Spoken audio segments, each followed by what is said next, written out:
ठीक है।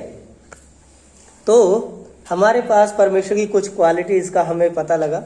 वो सामर्थी है, वो क्षमा करने वाला है, वो मार्ग, सत्य और जीवन है, वो इंतजाम करने वाला खुदा है, और कुछ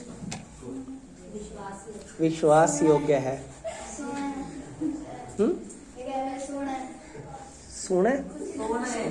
सुंदर है। हाँ, श्रेष्ठ गीत में लिखा है मेरा प्रेमी 10,000 से भी गोरा है, सुंदर है। तो वो वाकई सुंदर है, उसमें कोई, मैं वो 10,000 लिख रही है, मैं करोड़ों में समझता हूँ वो सुंदर है। अब ये सब बातें ठीक है, लेकिन इन सब के साथ एक और बात भी है। मेरा परमेश्वर जलन रखने वाला परमेश्वर है। इसके बाद एक और लाइन है, मेरा परमेश्वर भस्म करने वाली आग है। इसके बाद एक और है, मेरा परमेश्वर न्यायी परमेश्वर है। इसके बाद एक और है, यहोवा का भयानक दिन आने वाला है। Hallelujah, hallelujah. क्या आप उस दिन के लिए तैयार हैं? हमें ये तो पता है परमेश्वर दयालु है, हमें ये पता है वो अनुग्रहकारी है, हमें ये पता है कि वो क्षमा कर देता है, लेकिन ये भी लिखा है वो न्यायी परमेश्वर है। वो न्याय करेगा आपके हर एक कार्य का, वो न्याय करेगा आपके हर एक उस समय का जो आपने मसीह का कहकर और जगहों पर बिताया है। वो न्याय करेगा उन हर एक बातों का, जिन समयों में, जिन बातों में आपने उसे महिमा नहीं दी। वो कहता है मैं सेनाओं का यहोवा हूँ और मैं अपनी महिमा किसी दूसरे को नहीं दूंगा। तो कैसे आप लोग ये भूल जाते हैं कि वो परमेश्वर न्यायी भी है? हमें ये तो याद आता है वो प्रेमी परमेश्वर है। बड़े आराम से हम उसे धोखा देते हैं, बड़े आराम से हम उसे लूटते हैं, बड़े आराम से हम उसे इग्नोर मार देते हैं, लेकिन ये भूल जाते हैं कि एक दिन हम सबको अपना मुंह उसे दिखाना है। इसीलिए पिछले दिनों मैंने आप सबको कहा था कि हे इज़राइल, अपने परमेश्वर से मिलने के लिए तैयार हो जा, क्योंकि वो समय जल्द आता है कि हम परमेश्वर को आमने सामने देख पाएंगे, और उस घड़ी कोई बचेगा नहीं। सिर्फ और सिर्फ वो जिसने यीशु की कुर्बानी को व्यर्थ नहीं किया, जिसने उसके बेटे की कुर्बानी को व्यर्थ नहीं जाने दिया, जिसने यीशु के लिए अपने दीन ईमान को लगा दिया, वो हर एक जन उस दिन इनाम पाएगा। Hallelujah, hallelujah.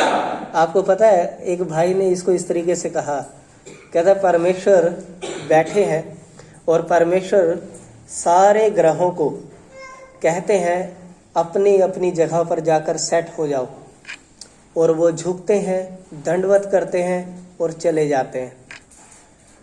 उसके बाद वो सूरज चांद को अलग से बोलते हैं कि तू दिन पर और रात पर प्रभुता करने के लिए अपने अपने स्थान पर चले जाओ, और वो भी झुकते हैं, दंडवत करते हैं और चले जाते हैं। परमेश्वर समुद्र को कहते हैं तू इससे आगे नहीं आएगा, उसकी सीमाओं को बांध देते हैं।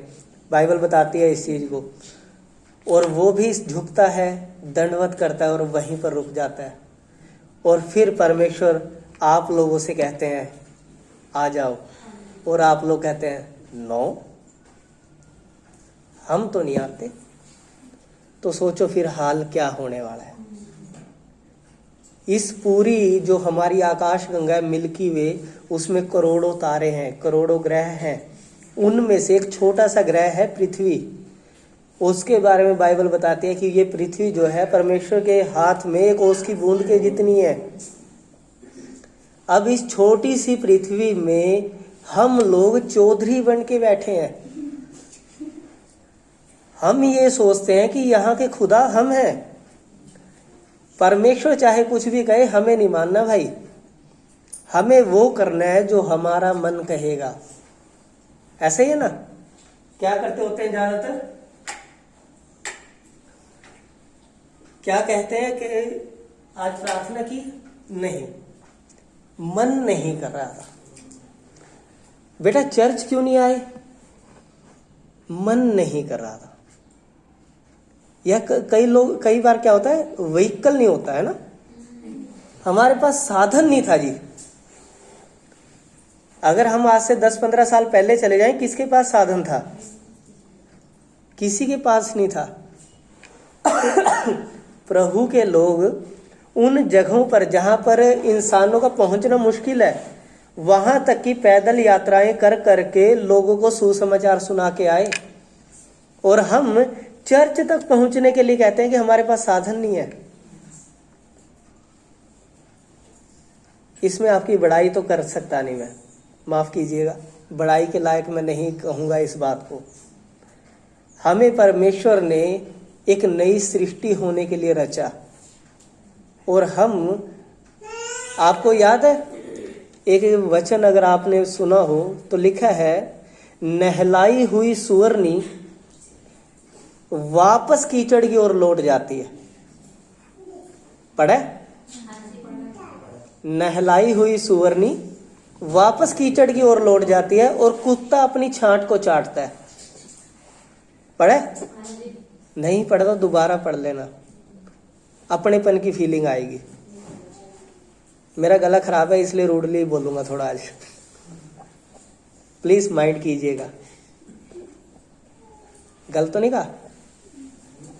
ये हमारे लिए है, और मैं आप सबके साथ हूं इस मामले में, क्योंकि बहुत बार जब मेरा काम बीच में अड़ा हुआ होता है ना, तब शैतान बोलता है भाई यहीं पे रुक, काम जरूरी है, वहां तो फिर भी कोई ना कोई अटेंड कर लेगा, ये काम चला गया तो फिर क्या करेगा। बहुत बार कानों में आवाज आती है।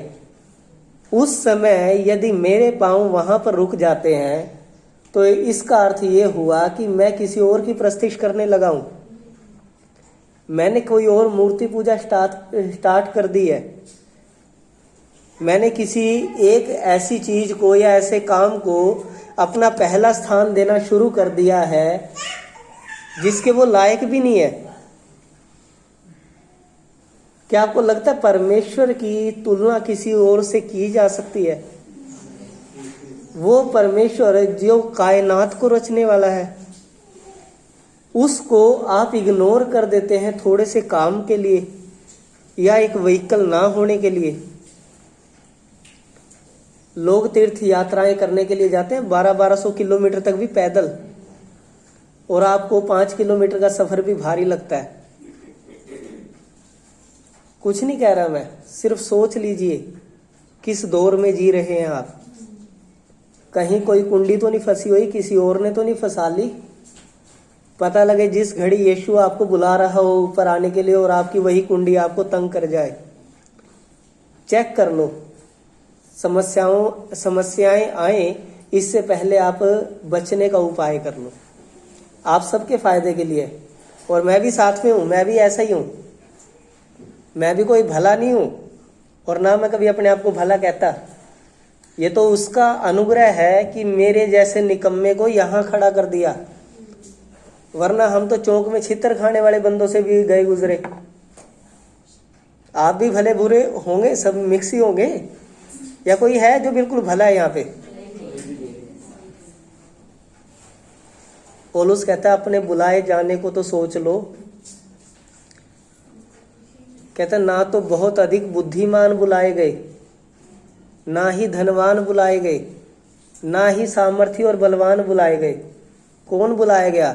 जगत के मूर्ख। यही नहीं बुलाए गए ताकि बुद्धिमानों को लज्जित करें। कौन बुलाए गए? जगत के निर्बल, जो बलवानों को लज्जित करें। तो अपने बुलाए जानों को तो सोच लो। आज किस चीज में हम परमेश्वर को इग्नोर करके अपने अंदर मैं को लेके आ रहे हैं? आप और मैं सिर्फ एक घास के फूल की तरह हैं, थोड़ी सी धूप लगेगी और हम खत्म है, पता भी नहीं लगेगा हम आए थे या नहीं। हमारा स्मरण, हमने कोई ऐसा तीर नहीं मारा कि हमारे जाने के बाद सदियों तक हमें याद किया जाए। हम आज गायब हुए तो परसों के बाद हमें कोई याद भी नहीं करेगा, ऐसे ही नहीं।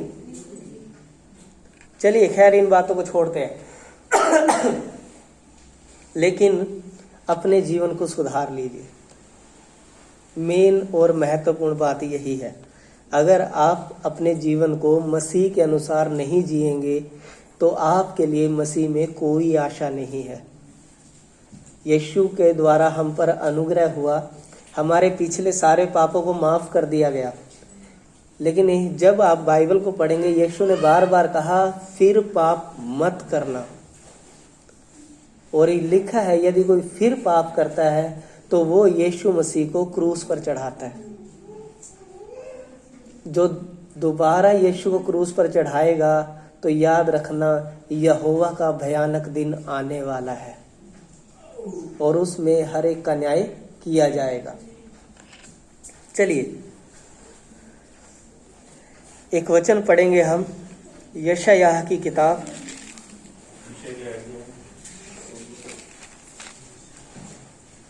विषय में तो मैं भी आज कंफ्यूज हूँ। सलाह पहले थी कि इसको रखेंगे नई सृष्टि, नया जीवन, लेकिन जिन बातों पे हम बात करेंगे उसमें थोड़ा सा मिक्स हो जाएगा ये। तो इसमें हम ये कह सकते हैं कि हमें क्या होना चाहिए था और हम क्या हैं। हालेलुया। चलिए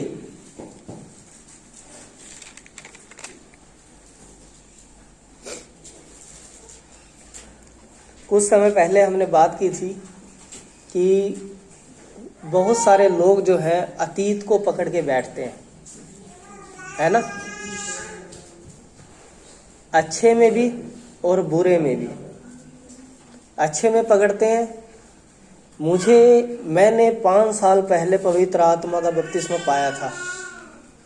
5 साल पहले जब मैं फलानी मीटिंग में गया था मैं आत्मा से भर गया था। तो आज क्या है? थोड़ा सा ध्यान इधर दे लीजिए। मेरे को अगर आप कहोगे तो मैं 5 मिनट में समाप्त कर सकता हूँ, लेकिन वो 5 मिनट फिर सिर्फ और सिर्फ इधर ध्यान दे लीजिए, आपके फायदे के लिए, ठीक है। आज मजाक के मूड में नहीं हूं मैंने पहले मजाक कर दिया ताकि आपने जो हंसना था वो पहले हंस लो। वकील और पासवान का जोक आपको याद ही रहेगा। तो बुरी बातों में भी लोग अतीत को याद रखते हैं। हमारा वो फलाना फलाना उस दिन हमें छोड़कर चला गया। मेरी नानी जी बड़ी अच्छी चाय बनाती थी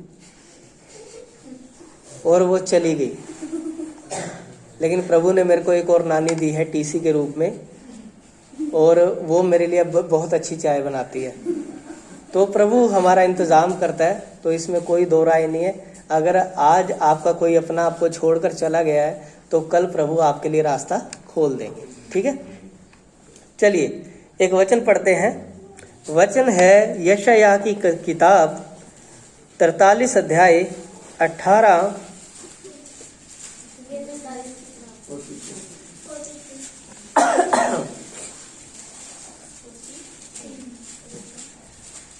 चैप्टर 43 वर्स 18।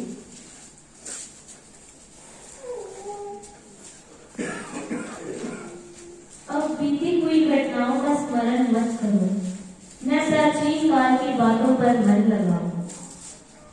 जी हाँ, यहाँ पर लिखा है अब बीती हुई घटनाओं का स्मरण न प्राचीन काल की बातों पर। पौलुस इसे कहता है कि मैं बस एक काम करता हूँ कि पुरानी बातों को पीछे छोड़कर आगे बढ़ता हुआ चला जाता हूँ। क्योंकि एक दौड़ने वाला जो होता है, एथलीट जो होता है, वो यदि अपनी शुरुआती लाइन को ही पकड़े रहेगा तो वो कभी भी दौड़ को कंप्लीट नहीं कर पाएगा। या फिर आप इसको इस तरीके से समझे, मैंने आपको काफी समय पहले एक उदाहरण के रूप में भी समझाया था।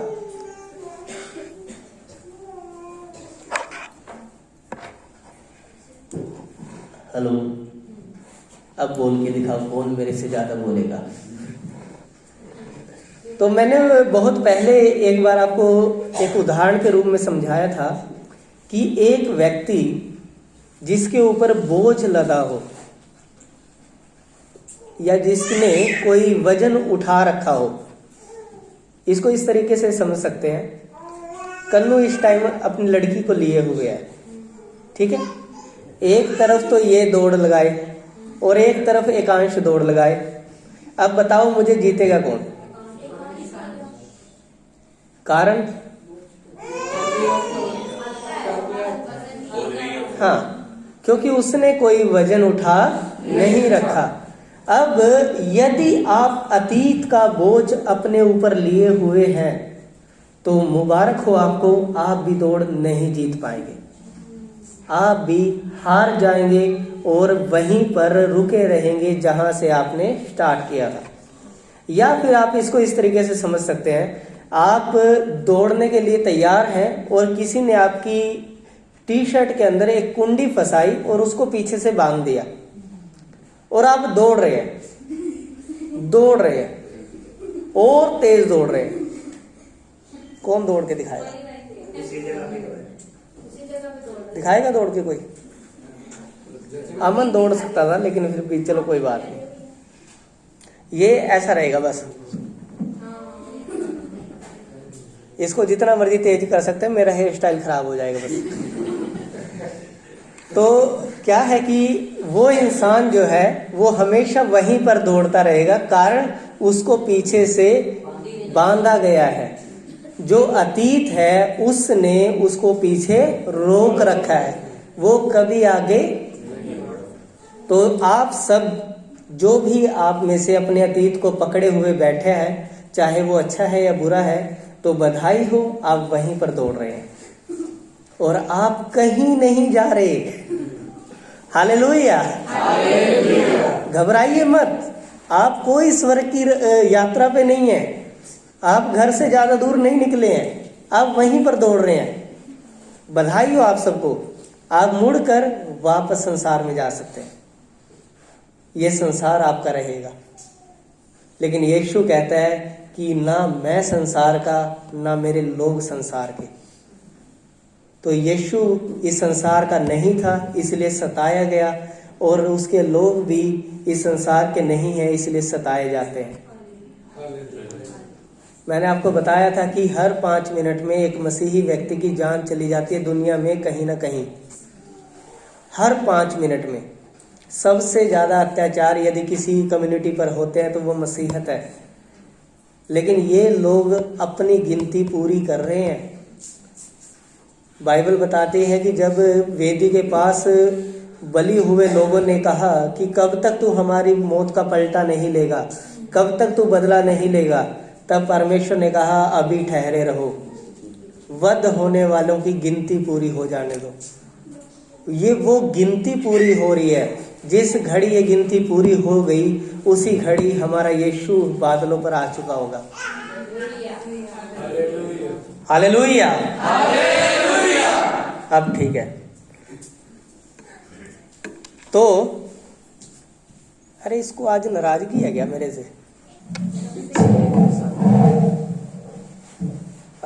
बस बस, अब इसको कहने दे कि मैं नहीं बोलता। हालेलुया। अभी आ रही है सबको आवाज? फिर ठीक है।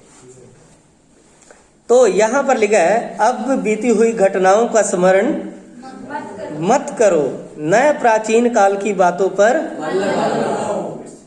इससे नुकसान क्या होगा?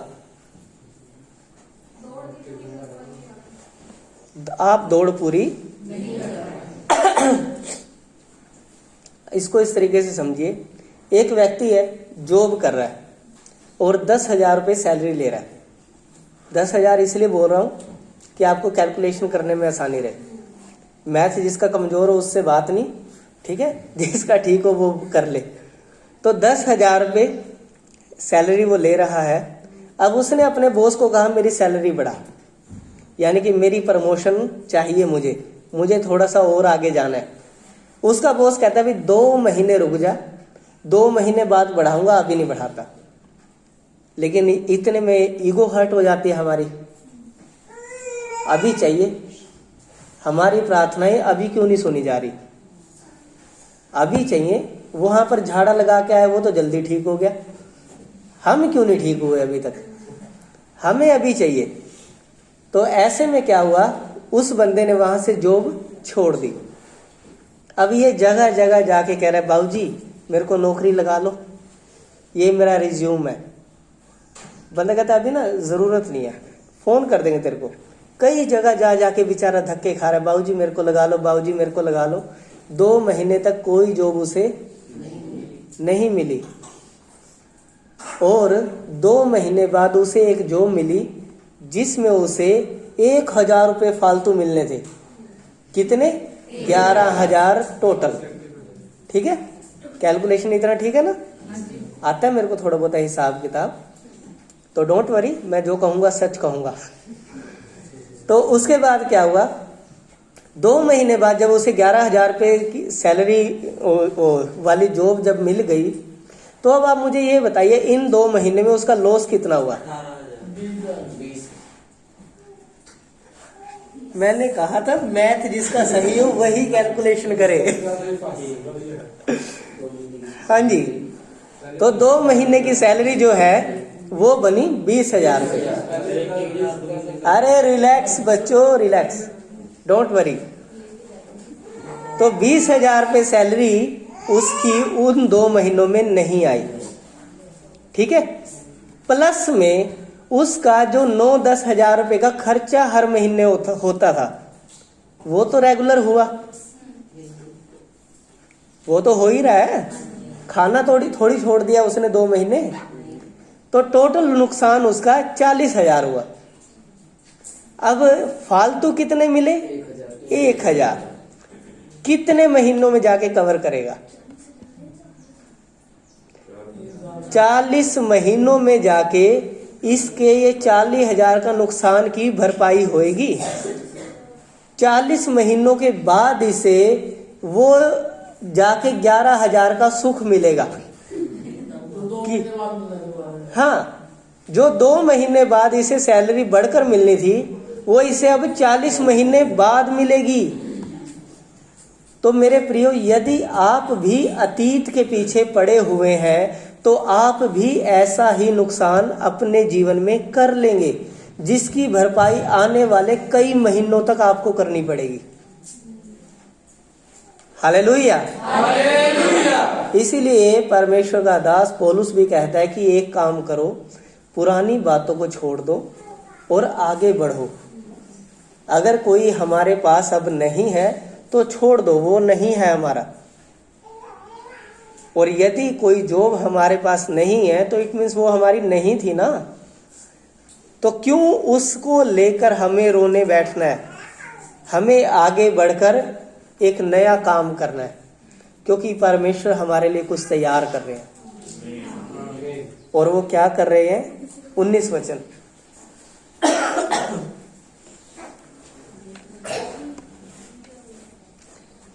हाँ जी, 19 वचन।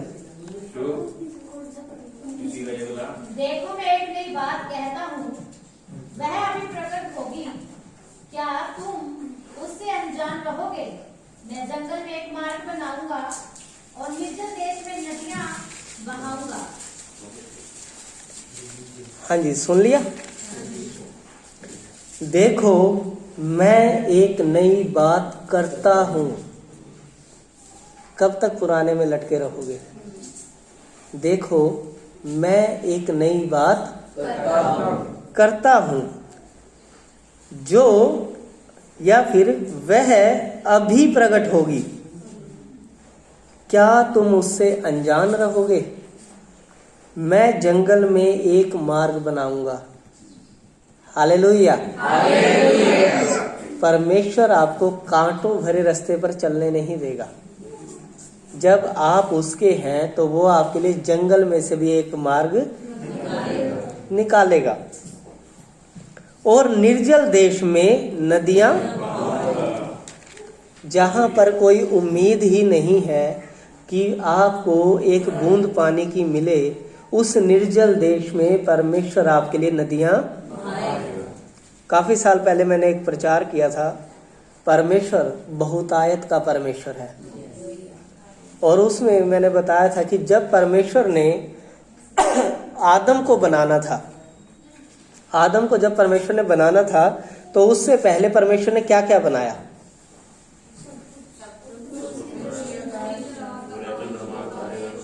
परमेश्वर को पता है कि मेरे बच्चे को उजियाले की जरूरत रहेगी, तो कहता है सूरज बन जा, बना दिया।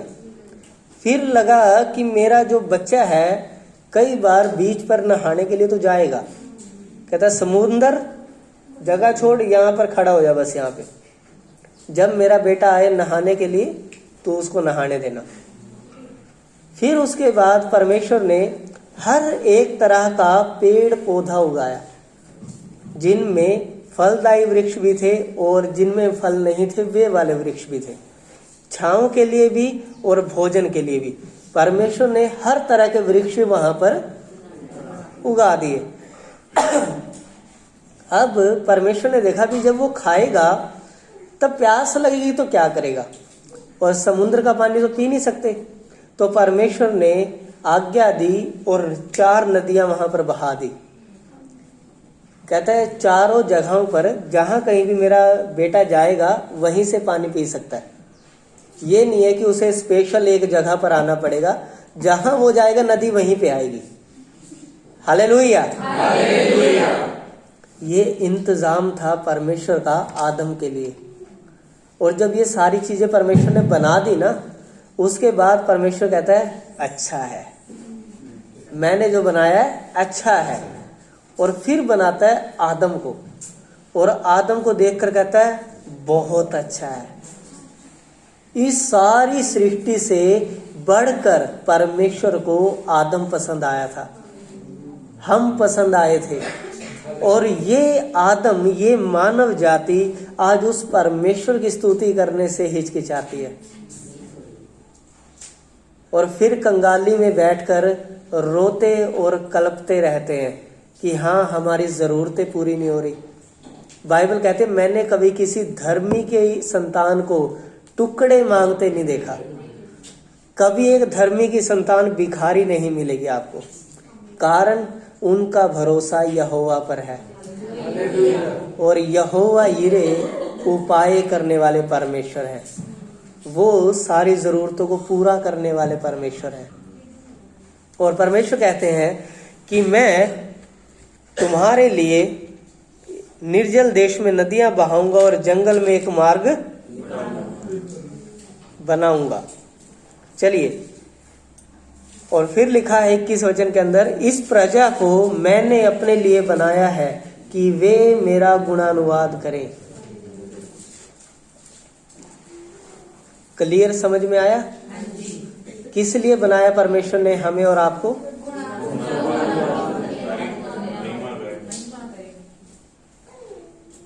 वो गौतम गंभीर कैसे कहता है, उसकी महिमा करो बंधन टूट जाएंगे, मेरा यीशु मौजूद है यहाँ। गंभीर समझ आ जाता है ना सबको, और वो व्यक्ति वो ना गंभीर ही लगता है। जब देखोगे ना उसके चेहरे पर हमेशा गंभीरता दिखेगी, मतलब कि कोई वो कॉमेडियन टाइप का लगता नहीं। चलिए, मुझे उसके सरनेम से अभी कोई मतलब नहीं, लेकिन जब वो स्वर्ग जाएगा तो जरूर मतलब होगा, क्योंकि वो मेरा भाई निकलेगा। हालेलुया। चलिए, इसके बाद एक और वचन हम पढ़ेंगे, 2 कुरिन्थियों 5 अध्याय 17 वचन। परमेश्वर हमारे लिए एक नई बात करने जा रहे हैं, और नई बात करने के बाद जब हम होंगे तो कैसे होंगे।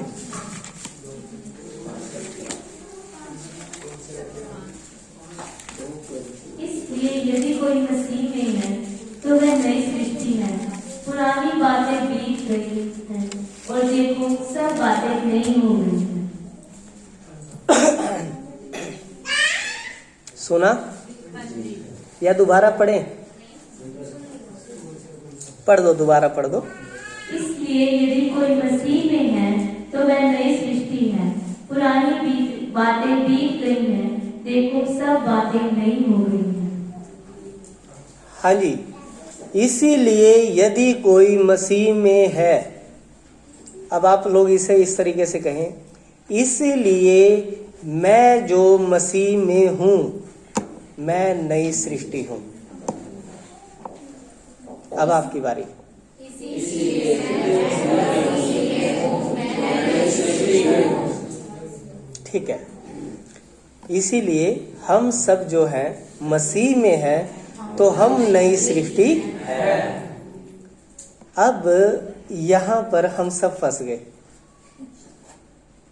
हम सब फंस गए यहाँ पे।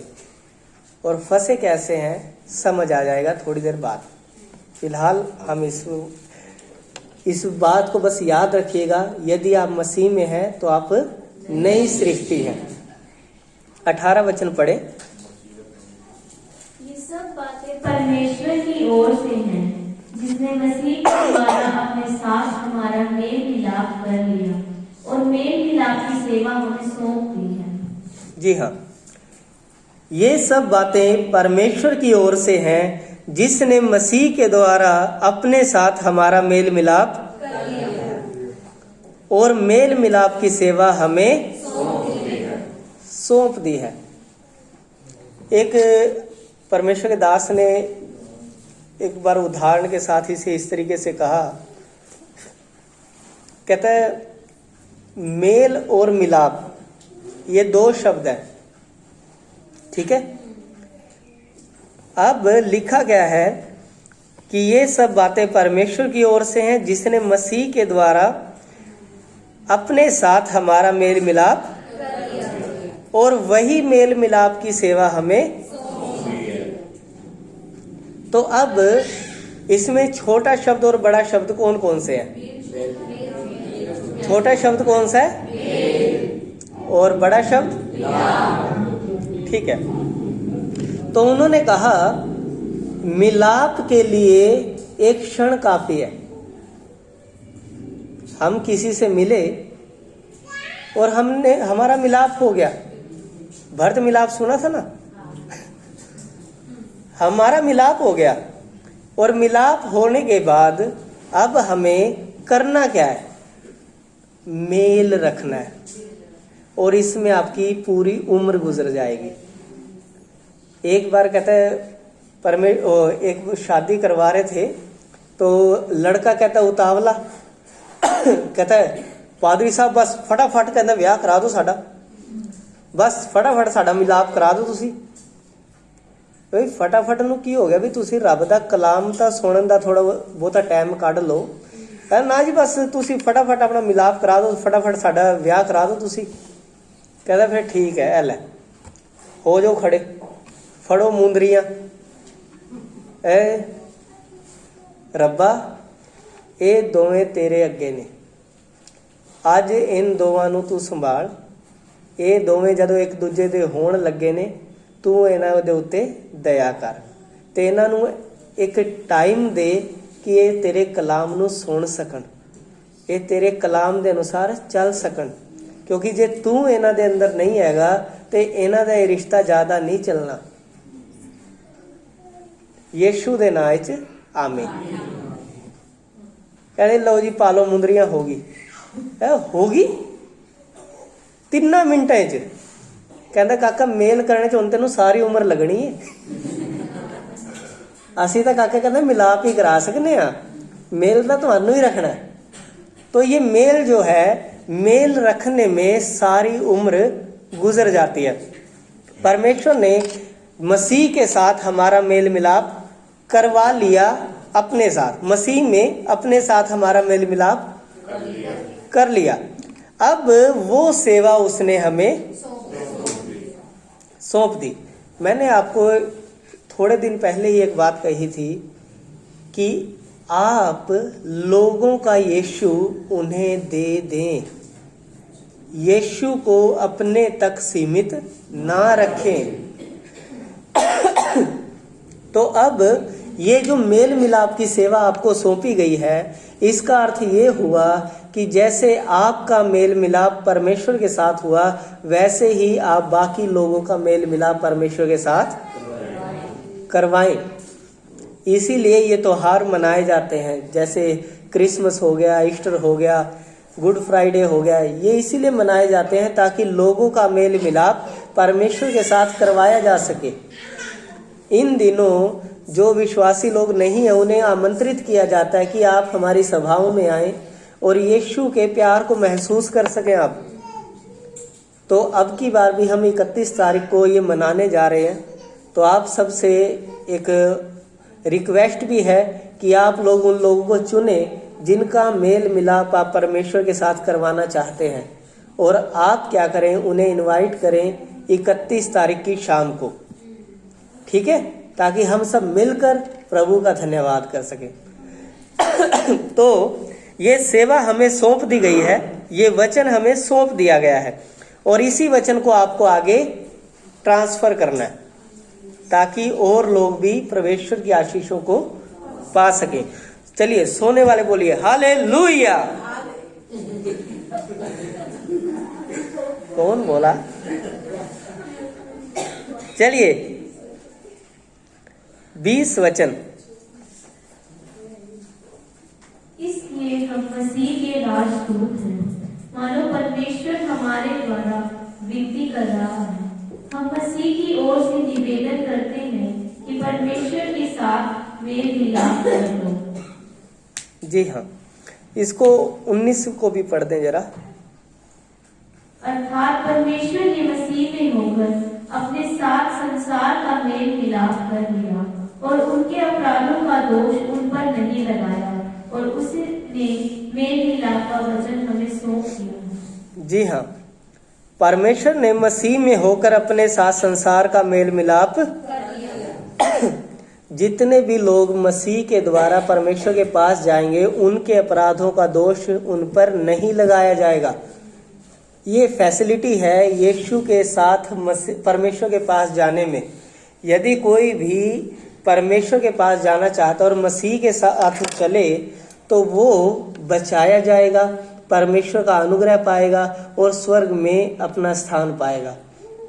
और यही मेल मिलाप का वचन परमेश्वर ने हमें सौंप दिया है। अब हम हैं क्या? ठीक है, उसने मेल मिलाप का वचन हमें सौंप दिया है। ठीक है, अब हम हैं क्या? 20 वचन में लिखा है, इसीलिए हम मसीह के इंग्लिश में क्या कहते हैं इसको? एम्बेसडर, दूतावास में रहने वाले।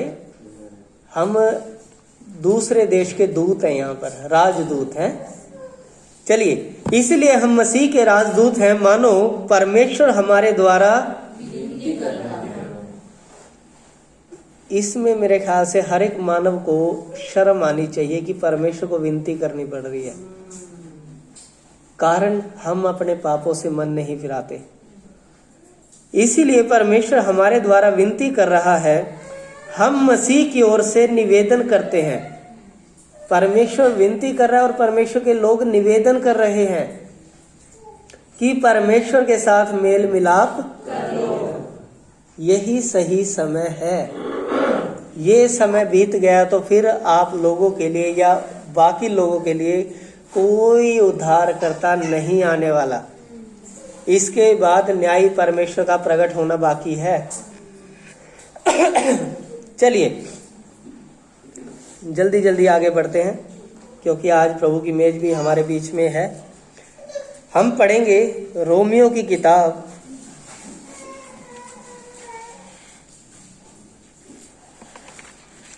6 अध्याय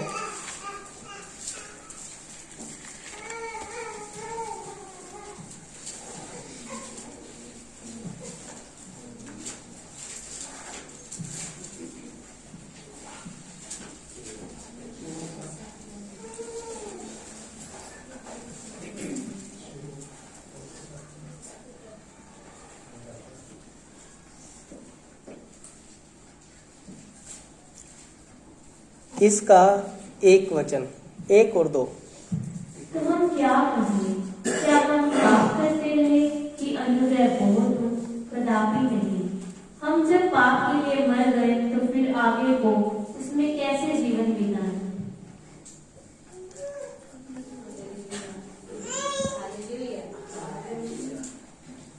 सुना?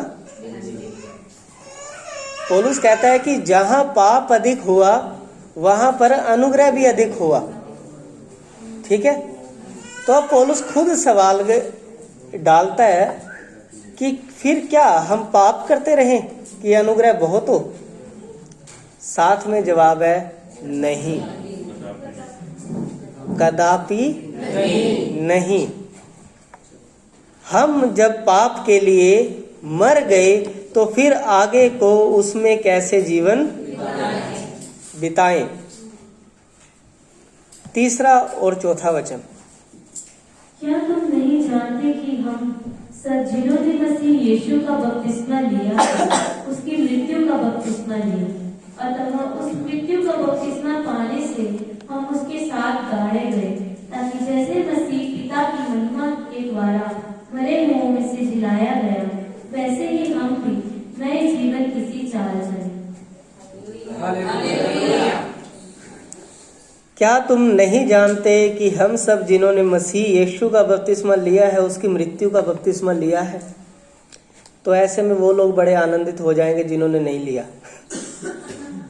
तो हमने तो लिया नहीं भाई, हम तो बच गए, हमने तो नहीं यीशु की मृत्यु का बपतिस्मा लिया। मैं कहता हूँ आपके लिए ज्यादा समस्या है, जिन्होंने नहीं लिया उनके लिए ज्यादा समस्या है, क्योंकि हम वाकई में अंत के दिनों में जी रहे हैं और यीशु कब आ जाए इसका कोई अंदाजा नहीं। क्या पता आज ही यीशु का आगमन हो जाए। जिस रीति से भविष्यवाणियां पूरी होती जा रही हैं, किसी भी क्षण यीशु का आना हो सकता है और जो लोग मसीह में खरे नहीं पाए जाएंगे वो यहीं पर छोड़ दिए जाएंगे। तो यहाँ पर लिखा है, क्या तुम नहीं जानते कि हम सब जिन्होंने मसीह यीशु का बपतिस्मा लिया उसकी मृत्यु का बपतिस्मा लिया? सबने लिया है ना यीशु की मृत्यु का बपतिस्मा। अर्थ क्या होता है कि हम यीशु के साथ मारे गए, गाड़े गए और नए जीवन के लिए हम उठा या फिर हम जिलाए गए, उठाए गए और स्वर्गीय स्थानों में मसीह के साथ बिठाए गए। तो अब जब एक व्यक्ति पापों के लिए मर चुका, जब यीशु का नाम लेकर ये कह चुका कि यीशु मेरे सारे पापों को तू ले ले, आज से तू मेरा उद्धार करता है, मैं तुझे अपना उद्धार करता ग्रहण करता हूँ, मेरे जीवन में आ और आज से मैं तेरी इच्छा के अनुसार चलूंगा। और फिर वो बपतिस्मा लेकर इस शपथ को पक्का करता है। उसके बाद वो बाहर निकलता है, बाहर जाके फिर पाप करता है। ऐसे व्यक्ति का क्या होगा? जो भी होगा बहुत बुरा होगा, समझ लीजिए। अतः उस मृत्यु का बपतिस्मा पाने से हम उसके साथ गाड़े गए, ताकि जैसे मसीह पिता की महिमा के द्वारा मरे हुओं में से जिलाया गया, वैसे ही हम भी नए जीवन की सी चाल चले। यदि आज आप पुराना जीवन आपके अंदर दिखाई दे रहा है, ज्यादातर क्या होता है, मसीह में आने से पहले भी क्रोधी स्वभाव, मसीह में आने के बाद भी क्रोधी स्वभाव, कोई चेंजिंग नहीं है, तो इट मीन्स आपने मसीह में अभी कदम नहीं रखा। मसीह से पहले व्यभिचारी, मसीह के बाद व्यभिचारी, तो आप मसीह के साथ मारे नहीं गए। मसीह से पहले भी चोर थे, मसीह के बाद भी चोर है, तो आप अभी भी जीवन की राह पर नहीं चले। मसीह से पहले भी चिंताएं आपको दबा रही थी, आज भी दबा रही हैं। इट मीन्स आपने अपना बोझ मसीह पर नहीं डाला। अपने जीवन को चेक कर लीजिए, आप उलझे कहाँ हुए हैं। पौलुस गलातियों की कलीसिया को कहता तुम आत्मिक रीति से शुरू करके अब शरीर की रीति पर खत्म करोगे। किसने तुम्हें बहका दिया? हालेलुया। अपने जीवन को मसीह के अनुसार बना लीजिए। समय कम है और यही वो मौका है जो आपको दिया गया है। इसके बाद कोई और मौका नहीं मिलेगा। चलिए, नए जीवन की चाल आपको चलनी पड़ेगी, नहीं चलोगे तो समस्याएं हैं जी। 12 वचन पढ़े, 12, 13, 14 भी पढ़ दें। इसलिए पाप तुम्हारे नश्वर शरीर में राज्य न करे कि तुम उसकी लालसाओं के अधीन रहो और मैं अपने अंगों को अधर्म के हथियार होने के लिए पाप को सौंपूं, पर अपने आप को मरे हुओं में से जी उठा हुआ जानकर परमेश्वर को सौंपूं और अपने अंगों को धर्म के हथियार होने के लिए परमेश्वर को सौंपूं। तब तुम पर पाप की प्रभुता न होगी, क्योंकि तुम व्यवस्था के अधीन नहीं वरन अनुग्रह के अधीन हो। पहला काम जो आपको करना है, ठीक है, वो क्या है? ऐसे ही तुम भी अपने आप को पाप के लिए तो मरा, परंतु परमेश्वर के लिए मसीह यीशु में जीवित। चोरी करने का ख्याल आ रहा है, मैं कैसे करूं, मैं तो मर गया। व्यभिचार करने का ख्याल आ रहा है, मैं कैसे करूं, मैं तो मरा हुआ हूं। किसी के साथ लड़ाई झगड़े करने का विचार बहुत ज्यादा आ रहा है, मैं कैसे करूं, मैं तो पहले ही मरा हुआ हूं। पाप के लिए तो अपने आप को मरा हुआ, लेकिन भले कामों के लिए परंतु परमेश्वर के लिए मसीह यीशु में जीवित समझो। हर एक भले कार्य के लिए कहना ना पड़े, सबसे आगे आप होने चाहिए, तब जाकर आपके कामों के द्वारा आप गुणानुवाद कर पाएंगे परमेश्वर का। अभी हमने क्या पढ़ा? परमेश्वर ने हमें क्यों बुलाया? ताकि हम उसका गुणानुवाद कर सकें। और यदि हमारे काम ऐसे हैं जिससे परमेश्वर को लज्जित होना पड़े, तो फिर हमारा कुछ नहीं हो सकता। इसलिए अपने आप को पापों के लिए तो मरा हुआ, लेकिन परमेश्वर के लिए मसीह यीशु में जीवित समझिए। ये जरूरी है। गर्लफ्रेंड बॉयफ्रेंड का चक्कर खत्म, ये आपको ले डूबेगा। चोरी ठगी का चक्कर खत्म, ये आपको बहुत आगे तक ले जाएगा। माँ बाप की यदि आप इज्जत नहीं करते तो आप अपने लिए पाप कमा रहे हैं। बहुत जल्द आपको उसका रिजल्ट भी देखने को मिलेगा। आप इतना पापों का बोझ अपने ऊपर लाद लेंगे कि उसके बाद आपको कोई छुड़ाने वाला नहीं मिलेगा। अभी भी समय है, मैं बार बार कह रहा हूं, अभी भी समय है, क्योंकि एक भाई ने इस तरीके से गाया इसे, अभी फजल का द्वार खुला है, जल्दी बंद हो जाएगा। तो अपनी दुल्हन को लेने दूल्हा आने वाला है, अभी मौका है, बदल जाइए, बढ़िया रहेगा। चलिए, इसके बाद लिखा है, इसलिए पाप तुम्हारे नश्वर शरीर में राज्य ना करे कि तुम उसकी लालसाओं के अधीन रहो। हालेलुया। बहुत कोशिश करी, छूटते ही नहीं। करें क्या? बहुत कोशिश कर ली, नींद ही नहीं आती शराब के बिना। करें क्या? ये आपको ले डूबेगा। पौलुस कहता है, इसलिए पाप तुम्हारे नश्वर, तुम्हारा ये शरीर खत्म होने वाला है, नश्वर शरीर है ये, इसमें राज्य ना करे कि तुम उसकी लालसाओं के अधीन रहो। पाप की लालसाओं के अधीन आपको नहीं रहना। बहने, चुगली निंदा क्या करें जी? चुगली करे बगैर पेट नहीं भरता, या फिर पेट में दर्द हो जाता है जब अपनी उल्टी दूसरों के आगे ना करें। संभल जाइए, बहुत दूर ले जाएगा आपको। और ना अपने अंगों को अधर्म के हथियार होने के लिए पाप को सौंपो, चाहे उसमें आपकी जुबान हो, चाहे आपका दिमाग हो, मन हो, शरीर हो। इसे अधर्म के हथियार होने के लिए पाप को मत सौंपे, पर अपने आप को मरे हुए में से जी उठा हुआ जानकर परमेश्वर को सौंपें, और अपने अंगों को धर्म के हथियार होने के लिए परमेश्वर को सौंपो। आपके मुंह से चुगली निंदा नहीं, जब भी निकले परमेश्वर के वचन निकले। जब भी आप किसी से बात करने जाएं तो उसका जीवन बचाने के लिए उससे बात करें। आपके शब्द व्यर्थ नहीं है। बाइबल कहती है आपके बोलने में सामर्थ है।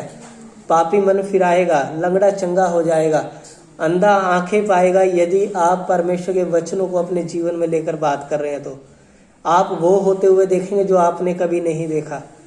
यदि आप परमेश्वर की इच्छा अनुसार चलना शुरू करेंगे तो चंगाई का वरदान है, ऐसा नहीं कि आप में से किसी के पास नहीं है, हर एक इंसान के अंदर चंगाई का वरदान है। जिसने यीशु पर विश्वास किया, बाइबल कहते हैं कि जो यीशु पर विश्वास करेगा, बीमारों पर हाथ रखेगा, वो चंगे हो जाएंगे। सबके अंदर है। कारण क्योंकि आपने अपना जीवन यीशु को नहीं सौंपा, और यही वो मौका है कि आप यीशु को अपना जीवन सौंप दें और आप अद्भुत कार्यों को अपने जीवन से होता हुआ देख पाएंगे। आपको कहने की जरूरत नहीं पड़ेगी, मेरे लिए प्रार्थना करो कि मैं ठीक हो जाऊं। आप लोगों के लिए प्रार्थना करेंगे कि लोग ठीक हो जाएं। चलिए, तब तुम पर पाप की प्रभुता न होगी, क्योंकि तुम व्यवस्था के अधीन नहीं वरन अनुग्रह के अधीन।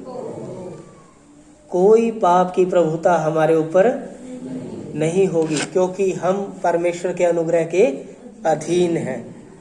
चलिए, तो आपको ये पहला काम करना है, अपने पापों, अपने अंगों को पाप के लिए नहीं सौंपना, अधर्म के हथियार होने के लिए पाप को नहीं सौंपना। आपको अपने अंगों को परमेश्वर के कार्य के लिए इस्तेमाल करना है। आपके ये हाथ हमेशा किसी की मदद के लिए उठने चाहिए। आपकी जुबान हमेशा भली बातों के लिए खुलनी चाहिए। आपके पांव हमेशा अच्छी जगहों पर जाने के लिए पहुंचे। आपकी हर एक शरीर का अंग परमेश्वर का बनाया हुआ है, उसके लिए इस्तेमाल करें, वरना बाद में पछताने का कोई फायदा नहीं होगा। चलिए, इसके बाद हम एक वचन और पढ़ेंगे। पहला पत्रस। बहुत सारे लोग कहते हैं कि हमारे जीवन में समस्याएं बहुत हैं, हर दिन नई समस्याएं आ रही हैं, या फिर पुरानी समस्याएं जा नहीं रही, या हमारी प्रार्थनाओं का उत्तर नहीं आ रहा। किसी की टांग टूट रही है, किसी की बाँह टूट रही है, किसी का कुछ हो रहा है, किसी का कुछ हो रहा है। हर एक बंदा दुख में, निराशा में अपने आप को डालता जा रहा है। अब यदि आप मसीह के हैं, यदि आप परमेश्वर के अनुसार चलते हैं, तो परमेश्वर का दास क्या कहता है? पहला पत्रस, और इसका हम निकालेंगे 2 अध्याय।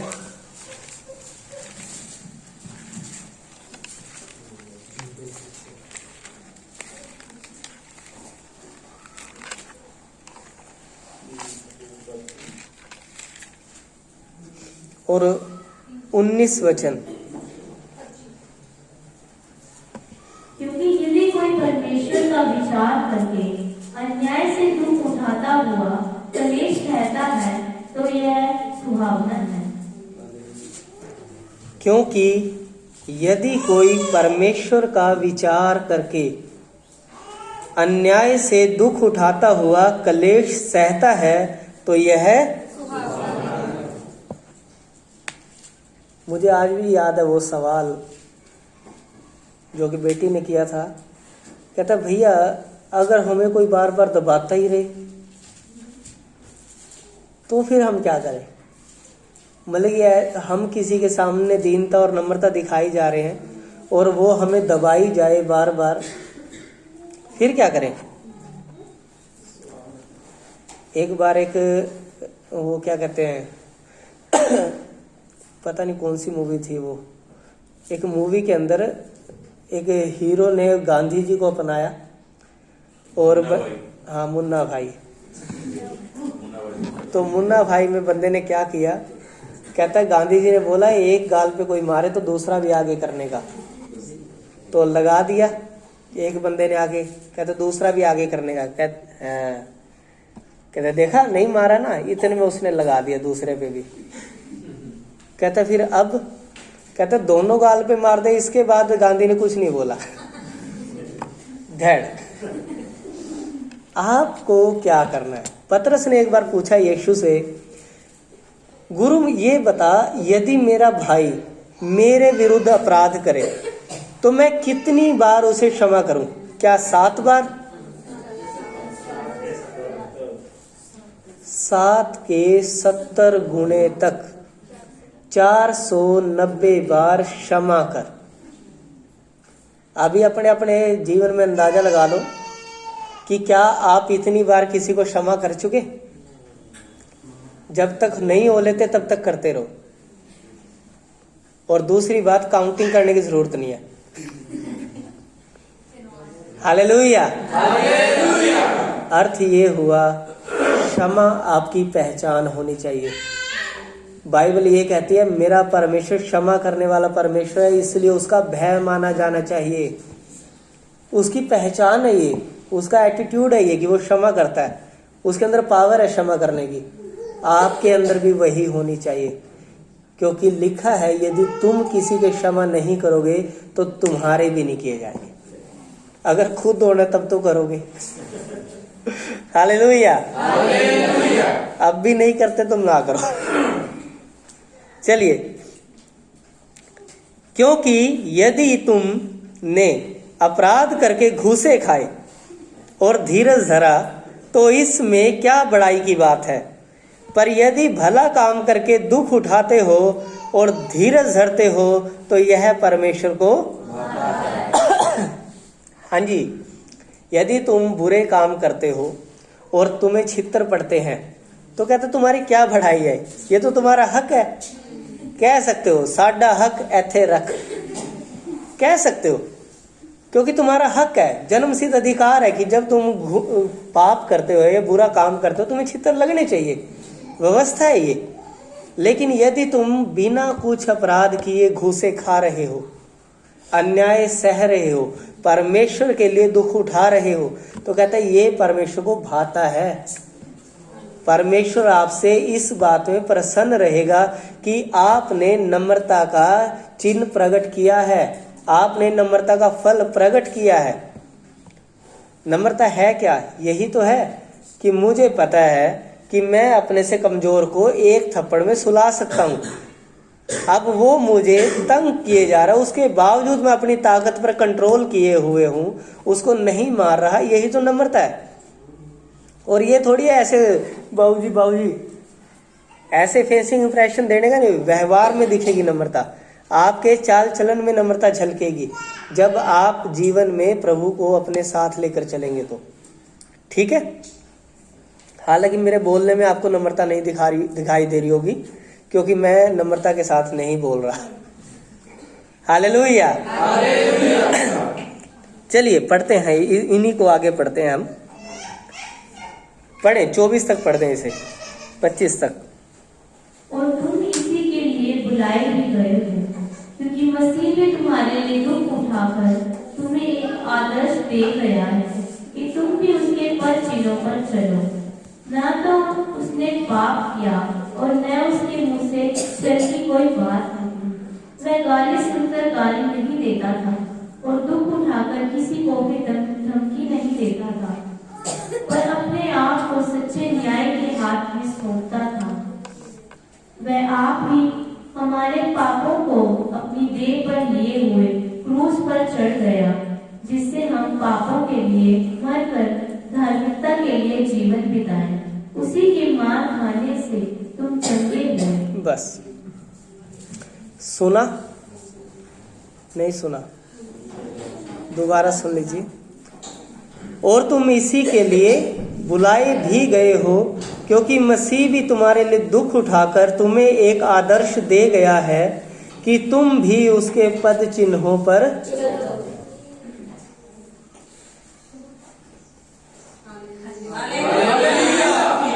आप सब यही है ना? प्रभु का धन्यवाद हो। तो जब किसी के ऊपर दुख आता है तो परमेश्वर का दास कहता है कि यीशु ने भी दुख उठाया और वो तुम्हें एक पैटर्न दे गया कि तुम्हें क्या करना है, अब इसी रीति से चलना है। तुम्हें भी दुख उठाते हुए प्रभु के पास आना है। हालेलुया। ना तो यीशु मसीह ने पाप किया और ना उसके मुंह से कभी छल की कोई बात, ना ही उसने कभी कोई संगठन बनाया, कोई गैंग बनाई। ठीक है। वह गाली सुनकर गाली अब ये एक ऐसी लाइन है जिससे सब परिचित है। गाली है ना, उसने मेरे को गाली दी थी और इस एक बात पर तो कत्लेआम हो जाते हैं जी। कोई नहीं देखता फिर। लेकिन खैर प्रभु का धन्यवाद हो, वह गाली सुनकर गाली यानी कि सामने अगर कोई गलत है तो आप उसके साथ गलत नहीं हो सकते। फिर लिखा है पर अपने आप को सच्चे न्यायी के हाथ में सौंपता था ताकि हमारा जो न्याय है वो उधर से आए, हमारा जो रक्षक है वो हमारी ओर से लड़े। वह आप ही हमारे पापों को अपनी देह पर लिए हुए क्रूस पर चढ़ गया, जिससे हम पापों के लिए मरकर धार्मिकता के लिए जीवन। तो यदि अब भी आप पापों के लिए नहीं मरेंगे तो फिर आपका कुछ भी नहीं हो सकता। ये आप लोग ही कह रहे हैं, ठीक है। यदि आज भी अब भी आप पापों के लिए मरकर नया जीवन नहीं बनाएंगे, नया जीवन जिएंगे तो आपका कुछ भी नहीं हो सकता।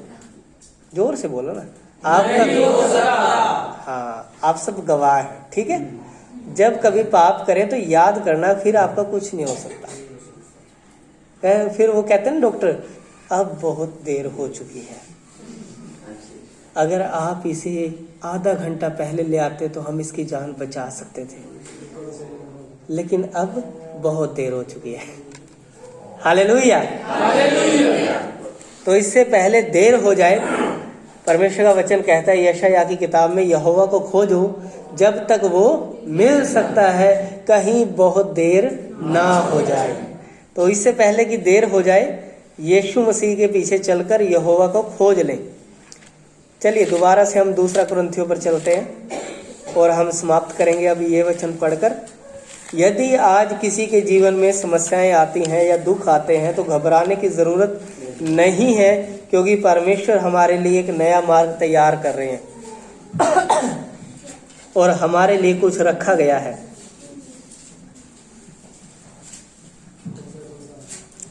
दूसरा कुरिन्थियों 4 अध्याय 16-17। इसलिए हम नहीं छोड़ते, यद्यपि हमारा बाहरी मनुष्यत्व नष्ट होता जाता है, तो भी हमारा भीतरी मनुष्यत्व दिन प्रतिदिन नया होता जाता है। क्योंकि हमारा पल भर का हल्का सा कलेश हमारे लिए बहुत ही महत्वपूर्ण और अनंत महिमा उत्पन्न करता जाता है। बस हालेलुया। मैं आज सुबह किताब छेड़ी थोड़ी सी, तो सामने निकल के आया कि पौलुस को जब डीजीएस दिनकरन स्वर्ग में मिले तो उसने देखा पौलुस के शरीर पर अब भी घावों के निशान है। देह तो उसे बहुत अच्छी दे दी गई, स्वर्गीय देह उसे दे दी गई, लेकिन अब भी उसके शरीर पर घावों के निशान है। तो इस बारे में जब बात कर रहे थे तो यीशु मसीह ने डीजीएस दिनकरन को बताया, कहता जब पौलुस अपना सर कटवाने के बाद, अपनी जान देने के बाद मेरे पास जब आया तो उसका पूरा शरीर घावों से भरा हुआ था, और कहता मैं उस घावों को देखकर, उसके दुख को देखकर इतना अंदर तक कायल हो गया कि इस पौलुस ने, कहता मेरे लिए इतना दुख उठाया है। कहता मैंने इसे शरीर तो नया दे दिया, लेकिन इसके घावों को मैंने एज इट इज चिन्ह के रूप में रख लिया, ताकि जब जब मैं इसे देखूं मुझे याद आए ये मुझसे कितना प्यार करता है। यदि हम में से कोई मसीह के लिए दुख उठा रहा है तो बाइबल में पौलुस ही ये बात लिख रहा है यहाँ पर, वही पौलुस जिसके घाव आज भी दिखाई देते हैं वहां पर। इसीलिए हम हियाव नहीं छोड़ते, यद्यपि हमारा बाहरी मनुष्यत्व नष्ट होता जाता है। किसी की टांग तोड़ी गई, किसी को गंजा किया गया, किसी को खून निकाला गया, किसी को जान से भी मार दिया गया। ऐसे तरह तरह के उदाहरण भरे पड़े हैं मसीहत के अंदर।